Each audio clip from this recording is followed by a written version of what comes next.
Zabaza Chamuka Ageihangwe ubwo mubaririzi w'ebitabo bya Gavumenti Edward Akol yahikaho ishengero rya Uganda uko ayo report y'enkozesa za sente za Uganda mu bitongore bya Gavumenti n'ingashi ministries. Ubwo yagambira speaker w'ishengero Anet Among ngo za ministries gure bintu birukushana nkaza computer zirukushana kandi ubwo habe zirukushana ikiretire Gavumenti yafirwa sente nyinshi.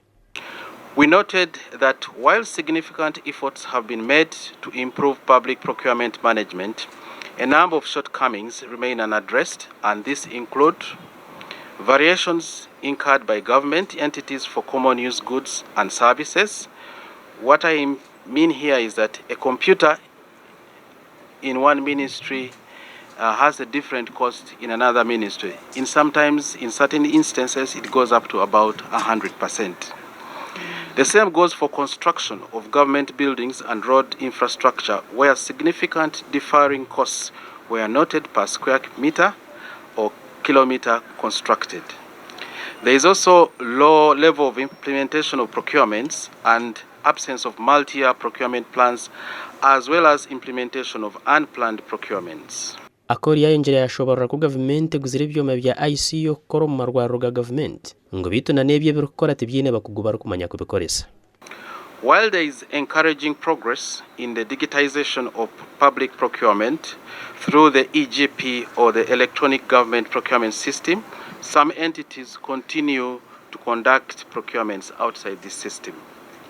The system in itself also faces a number of operational challenges, such as system access limitations, data duplication, and reporting constraints. While these issues do not diminish the importance of the EGP as a reform initiative, addressing them will help fully realize the system's intended benefits.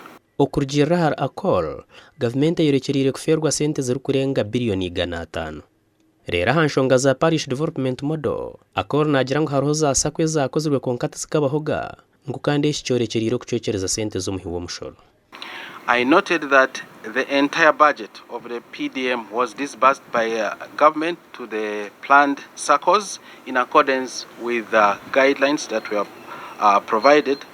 However, Right Honorable Speaker, despite this progress, I identified areas that require improvements, and this include lack of alignment of parish priorities to local government budgets and work plans, delays in disbursements of funds to households, cases of ineligible projects implemented, and that some of the projects were non-existent, although funded. There were also diversions of funds and cases of duplicate recipients noted among households. Bwanyuma, Speaker Antamong yaashaba office ya Auditor General kuchondoza za ministries zitungirwa mwaka 10 ahabwo kuba nizikoresa ko bisente ubwo zirugura ebyoma bifire. Makuru agagasha kwa Jimmy Muhumuza.